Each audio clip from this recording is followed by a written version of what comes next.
तो फिल्म की शुरुआत में हमें सिम्बा द लायन किंग को दिखाया जाता है, जिसकी नाला से शादी होने के बाद एक छोटी बेटी कियारा भी थी। सिम्बा की वाइफ नाला जब एक दिन शिकार के लिए जाती है तो अपना रास्ता भटक जाती है। उसे घर का रास्ता नहीं आता था। वो एक गाय के नीचे बैठ के इस उम्मीद में कि एक दिन सिम्बा उसे जरूर लेने आएगा। उसकी एक्सपेक्टेशन के मुताबिक सिम्बा सच में उसे ढूंढने जा रहा है। वो अपनी बेटी कियारा से कहता है कि तुम बाकी लोगों के साथ साथ रहना और अपना ख्याल रखना, मैं तब तक तुम्हारी मॉम को लेकर आता हूँ। कियारा बाकी जानवरों के साथ एंजॉय ही कर रही थी कि तभी यहाँ पर रफीकी आ गई, जो मूवी में उसके ग्रैंडपा है। कियारा का दिल बहलाने के लिए वो उससे कहते हैं, आओ कियारा, मैं तुम्हें एक कहानी सुनाऊं। ये कहानी है एक लाइन मुफासा की, जो पहले तो एक आवारा जाना जाता था, लेकिन फिर वो एक बादशाह बना। और यहीं से अब असल मूवी का स्टार्ट होता है और हम छोटे लाइन मुफासा को उसके मॉम डैड के साथ देखते हैं। वो बंजर जमीनों में रहते थे। काफी साल बारिश ना होने की वजह से यहाँ के सभी जानवर बहुत बीमार हो चुके थे। मुफासा अपने मॉम डैड से पूछता है, वो सामने जिन पहाड़ों में से रोशनी आ रही है वो पहाड़ कौन से हैं? उसकी मॉम ने बताया, उस जगह का नाम मिलेले है और एक दिन हम वहाँ जरूर जाएंगे।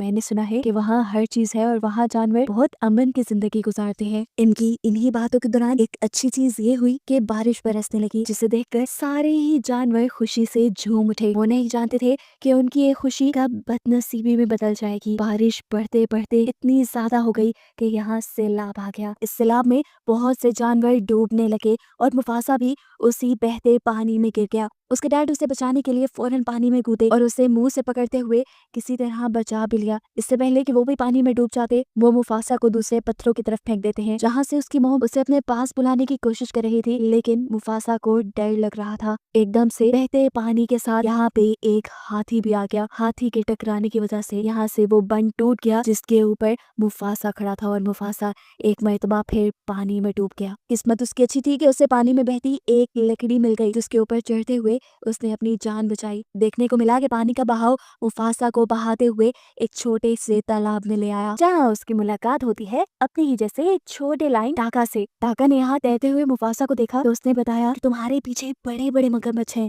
ये सुनकर मुफासा घबरा गया और वो तैरते हुए किनारे तक आया, जहाँ से टाका उसकी मदद करता है उसे तालाब से बाहर निकालने में। लेकिन अब ऐसा लग रहा था कि देर हो चुकी है। वो मगरमच्छ बिल्कुल उनके करीब थे, लेकिन ठीक वक्त पे यहाँ टाका की मॉम ने आकर उन मगरमच्छों पे गुरा कर उन्हें यहाँ से भगा दिया और ये दोनों बच गए। अब टाका मॉम से कहता है, मॉम हम मुफासा को क्या अपने घर ले चले? लेकिन उसकी मॉम मना कर देती है क्योंकि उनकी ग्रुप का एक रूल था, वो किसी भी आवारा को अपने साथ नहीं रखते थे। तब मुफासा बोला, नहीं मैं आवारा नहीं हूँ, मेरे डैड अपने एरिया के किंग हैं। लेकिन अब वहाँ सैलाब आ गया है और उसी सैलाब में बहते हुए मैं अपने मॉम डैड से दूर आ गया हूँ। उसकी ये दुखी कहानी सुनकर टाका की मॉम भी इमोशनल हो गई और उसे लेकर अपने घर आ गई, जहाँ पर टाका के डैड भी थे। लेकिन वो मुफासा को देखकर और ज्यादा गुस्सा हो गए। गुस्से में उन्होंने भी टाका की मॉम से वही कहा जो टाका की मॉम ने कहा था कि हम आवारा को अपने ग्रुप में नहीं रखते। इधर दोबारा मुफासा बोला, मैं आवारा नहीं हूँ, मैं जानता हूँ मेरे मॉम डैड मुझे ढूंढते हुए एक दिन यहाँ जरूर आ जाएंगे और वैसे भी मैं बहुत टैलेंटेड हूँ, मैं इतना तेज भाग सकता हूँ कि आपको भी रेस में हरा दूं। ये सुनकर किंग बोले, अच्छा ठीक है, अगर ऐसे ही बात है तो तुम टाका को हरा कर दिखाओ, फिर हम तुम्हें अपने ग्रुप में रखने को मान जाएंगे। रेस शुरू हो जाती है और हम देखते हैं कि टाका की स्पीड मुफासा से कहीं ज्यादा थी। वो आगे आगे बढ़ रहा था। एक पॉइंट तो ऐसा भी आया कि मुफासा गलती से पानी में गिर गया। वो डूबने ही वाला था कि ठीक वक्त पे आकर टाका ने उसकी जान बचाई। जिसके बाद जब रेस कंटिन्यू हुई तब भी टाका आगे आगे था। वो चाहता तो बड़ी आसानी से ये रेस जीत जाता, लेकिन उसे एक दोस्त, एक भाई की जरूरत थी। ये कहते हुए उसने अपनी स्पीड कम कर दी और ऐसे मुफासा को ये रेस जीतने दी। ये देखकर टाका के डैड को बहुत गुस्सा आया कि टाका हार गया, लेकिन टाका इस सबसे बहुत खुश था क्योंकि फाइनली उसकी इस हार से उसे एक भाई, एक दोस्त तो मिल गया है। वो तो इस चीज पे बहुत खुश था। लेकिन यहाँ उसके डैड उसे समझाते हैं, टाका ध्यान से रहना, ये जिसे तुम अपना भाई समझ रहे हो ये तुमसे तुम्हारा असल भी छीन सकता है। खैर अब दिखाया जाता है कि टाका और मुफासा दोनों ही एक दूसरे की कंपनी बहुत एंजॉय करते थे। जानवरों के साथ खेलते कूदते वो बड़े हो गए। सब कुछ नॉर्मल चल रहा था, लेकिन एक बात जो अब नॉर्मल थी, टाका के डैड ने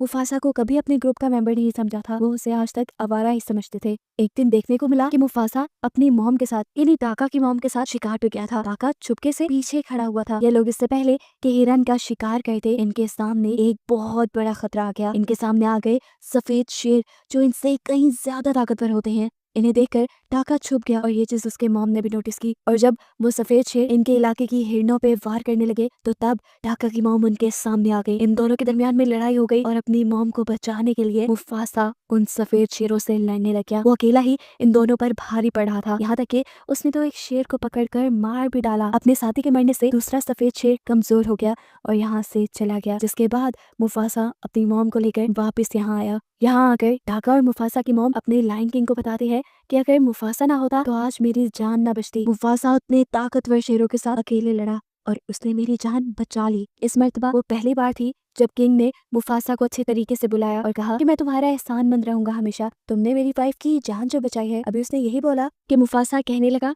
मुझे हवाओं का रुख बता रहा है कि वो शेर हमसे बदला लेने आ रहे हैं। अगर आप चाहें तो किसी खबरी को वहाँ भेजकर उनकी खबर ले सकते हैं। बादशाह के कहने पर उनका एक खबरी जब सफेद शेरों के झुंड के पास गया तो वहाँ देखने को मिला मुफासा ने जिस शेर को मारा था वो वहाँ के बादशाह का बेटा था और अब बादशाह के अंदर बदले की आग भड़क चुकी थी। मुफासा को तो वो बाद में आकर मारते। जब उन्हें ये पता चला कि दूसरा शेर उनके बेटे को वहाँ अकेला मरने के लिए छोड़ाया था तो उन्होंने सबसे पहले मिलकर उसी शेर को मार डाला और इस चीज से मुफासा के ग्रुप के शेर को ये बात पता चली कि वो लोग बहुत ही बेरहम और ताकतवर हैं। साथ ही वो अब अपना बदला लेने के लिए भी इनके पास आएंगे। अब मुफासा के ग्रुप का खबरी शेर वापस आया और उसने बादशाह को बताया कि वो शेर बहुत बेरहम बहुत ताकतवर है, हम लोग उनका मुकाबला नहीं कर पाएंगे। हमारे 2 शेरों के बराबर है उनका एक शेर और वो लोग बहुत तेज भागते हैं, जल्द ही अपना बदला लेने के लिए वो यहाँ पहुँच भी जाएंगे। ये सुनकर बादशाह बहुत ज्यादा डर गए और उन्होंने टाका से कहा, अगर तुम्हें अगला बादशाह बनना है तो तुम्हें यहाँ से भागना पड़ेगा, नहीं तो यहाँ कुछ नहीं बचेगा और हमारा नामो निशान सब भूल जाएंगे। सुबह का सूरज निकलते ही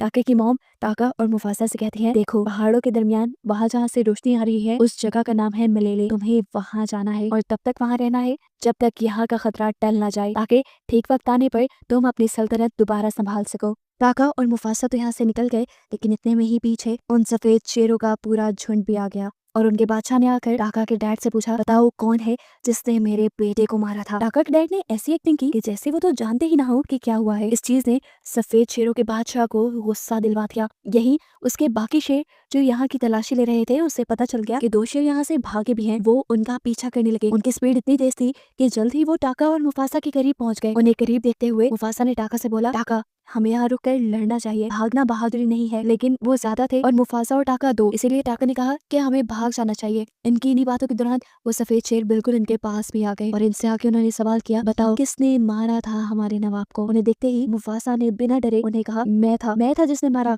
लेकिन उन्होंने मुफासा की बात पे यकीन नहीं किया क्योंकि वो टाका को सूंघ चुके थे। टाका के खून से बादशाह के खून की स्मेल आ रही थी और उन्हें लगा कि टाका ने ही जरूर उनके नवाब को मारा होगा। हालांकि मुफासा कहता भी रहा कि नहीं, टाका को छोड़ दो, सब गलती मेरी है। लेकिन वो अब टाका के पीछे पड़ चुके थे। ऐसे में टाका मुफासा को लेकर भागा और पहाड़ी के आखिरी किनारे पे आ गया जिसके नीचे अब पानी ही पानी था। इससे पहले कि ये सफेद शेर उन्हें पकड़ते या कुछ करते, टाका मुफासा को लेकर पानी में जंप कर देता है। पानी का बहाव उन्हें एक मैदान तक ले आया। पानी से तो अब टाका और मुफासा बाहर निकल आए, लेकिन रात होने पे उन्हें बहुत ज्यादा भूख लग चुकी थी। ये लोग खाने की तलाश में घूम रहे थे। तभी उन्हें जंगलों में से किसी की स्मेल आई। उनको लगा कि ये उन्हीं जैसा कोई शेर है। पास जाने पे पता चला कि ये एक शेरनी थी जिसका नाम था सराबी, जो इन्हें देखकर सुख का सांस लेती है और इन्हें बताती है कि हर जगह उन सफेद शेरों का डर बैठा हुआ है। उन्होंने मेरे भी पूरे ग्रुप को मार डाला और बस मैं ही जिंदा बची हूँ। यहाँ पर हम शाजू नाम के एक छोटे से बर्ड को भी देखते हैं जो सराबी का था। सराबी के लिए ये बर्ड जासूसी का काम करता है और सफेद शेरों के आने से पहले ही उसे छुपने का कहता है। एक तरह का वो उसका बॉडीगार्ड है।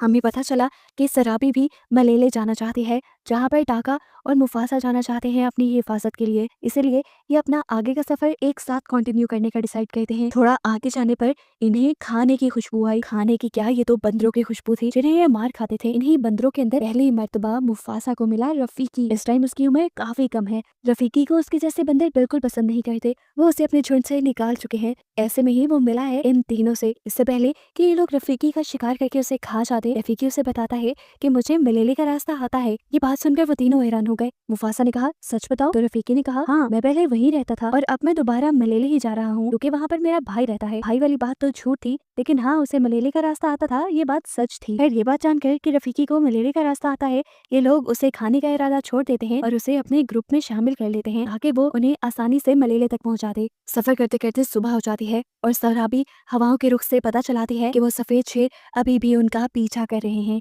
सराबी को लगता है कि वो सफेद शेर इनकी नस्ल को खत्म करना चाहते हैं। सराबी इन्हें यहाँ पे रेस्ट करने से मना करती है और ये लोग सफर कंटिन्यू रखते हैं। रास्ते में टाका मुफासा को बताता है कि मुझे सराबी अच्छी लगने लगी है और मुफासा यहाँ पर उसे इम्प्रेस करने के तरीके बताता है। मुफासा उससे कहता है कि मुझे सराबी के जिस्म से गुलाब के फूलों की खुशबू आ रही थी, तुम चाहो ये बात उसे बताओ। लड़कियों को ये बातें बहुत पसंद आती हैं। उसके कहने के मुताबिक टाका ने ऐसा ही किया और वाकई ये बात सुनकर सराबी टाका से इम्प्रेस भी हो गई। खैर यहीं पर इनके सामने हाथियों का झुंड भी आ चुका था और अब बहुत सारे सफेद शेर भी इनके बहुत करीब आ चुके थे। असल में सफेद शेर इनके इतने करीब इसलिए आ गए थे क्योंकि वो बड़ी बड़ी छलांगे लगा सकते थे और उन्होंने पहाड़ी इलाका छलांगे लगा लगा के पार कर लिया था, जिसे ये लोग नीचे से पार करते हुए आए थे। अब इन सफेद शेरों से बचने के लिए इन्हें कुछ तो जुगाड़ करना था। शराबी जल्दी से एक पेड़ के ऊपर चढ़ जाती है और वहां पे लगा मधुमक्खियों का छत्ता फाड़ देती है, जिससे हर जगह मक्खियां ही मक्खियां हो गई। इन मक्खियों ने हाथियों को तड़पा दिया और हाथी जब बेहंगम इधर उधर भागे तो सफेद शेर उन हाथियों के दरमियान उलझ गए। ऐसे ही लोग सफेद शेरों से तो बच जाते हैं, लेकिन देखने को मिला सराबी जो दरख्त के ऊपर चढ़ी थी वो वापस उतर नहीं पाई। वो एक टहनी से लटकी हुई थी और अचानक टहनी के टूटने पे वो नीचे हाथियों के झुंड में ही गिर गई। इससे पहले कि हाथी कोई उसके ऊपर पाँव रख देता और वो मर जाती, मुफासा उसकी जान बचाने के लिए पास आया। वो उसे साइड पे करते हुए उसके ऊपर खुद खड़ा हो जाता है और इस तरह उसकी जान बचाता है।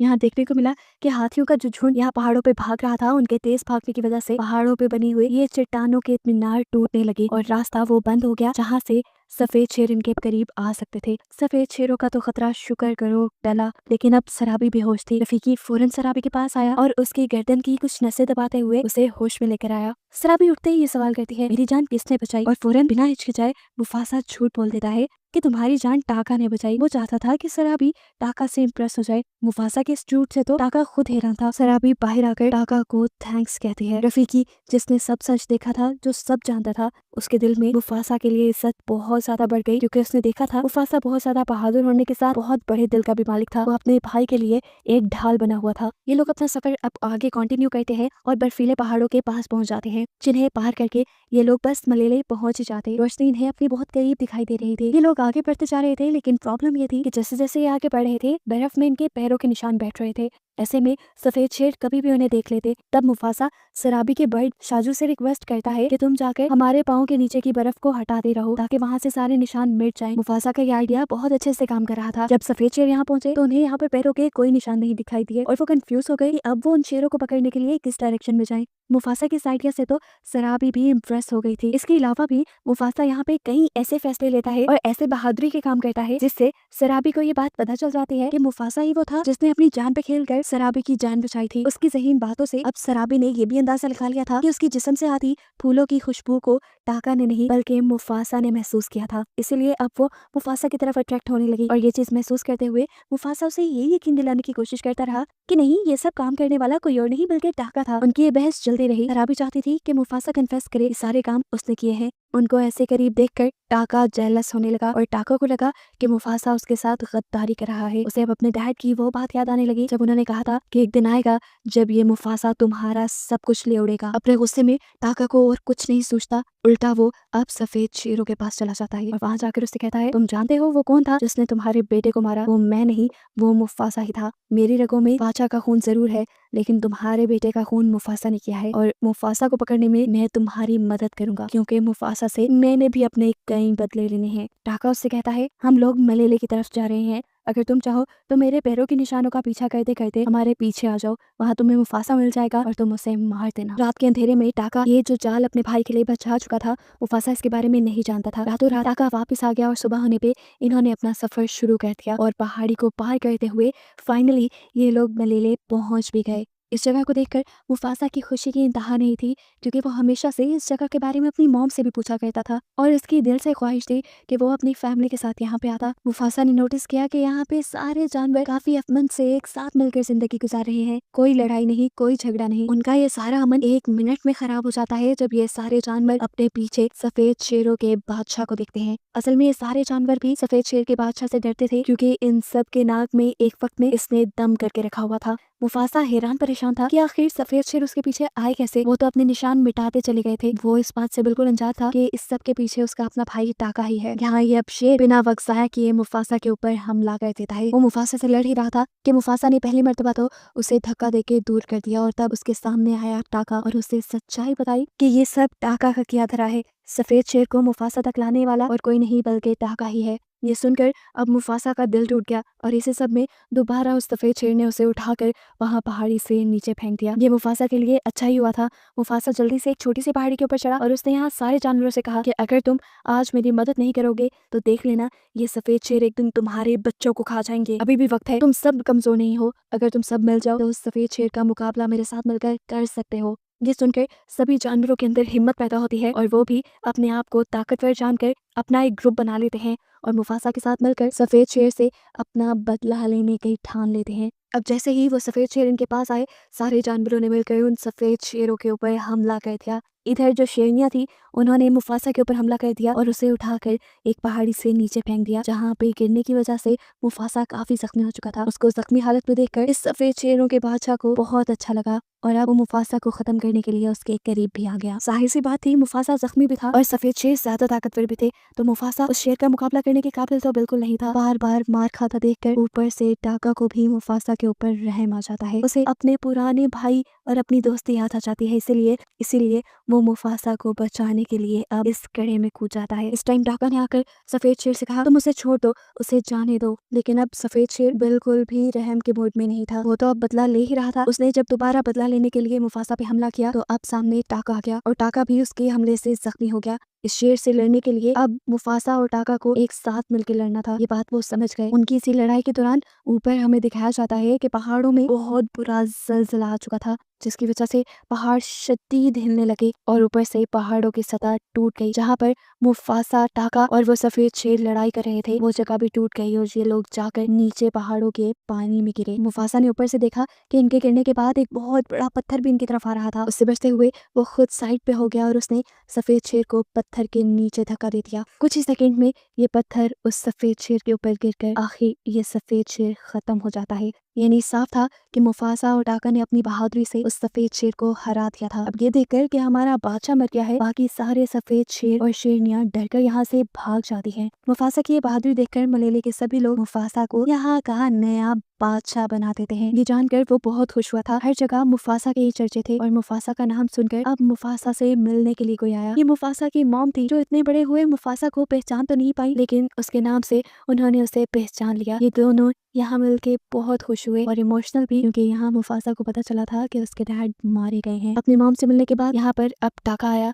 टाका मुफासा से जब माफी मांग रहा था तो सभी जानवरों ने ये नारा लगाना शुरू कर दिया कि इसे माफ मत करो, ये गद्दार है। यही सफेद शेरों को यहाँ लेके आया था, ये आवारा हमारे दरमियान में नहीं रह सकता। ये सुनकर मुफासा ने सबको डांटा और बोला, ये मेरा हुक्म है कि टाका यही रहेगा, जब तक मेरी हुकूमत है मेरा भाई टाका मेरे साथ रहेगा। मुफासा की अच्छाई देखकर टाका को अपने अंदर और ज्यादा गिल्ट महसूस होने लगा और उसने मुफासा से कहा, आइंदा कभी मुझे याद नहीं करना। ये कहकर वो वहां से चला गया गुमनाम पहाड़ों में। और मुफासा की ये कहानी यहीं खत्म हो जाती है, जो कि रफीकी कियारा को सुना रहा था। कहानी के खत्म होते ही हमने देखा कि कियारा के डैड उसकी मॉम को भी यहाँ ले आए थे। यहाँ पे कियारा को पता चला कि अब कियारा का एक भाई भी है, जिसे देखकर वो बहुत ज्यादा खुश हुई। और बस इन सबको एक साथ खुश दिखाते हुए ये कहानी यहाँ खत्म हो जाती है।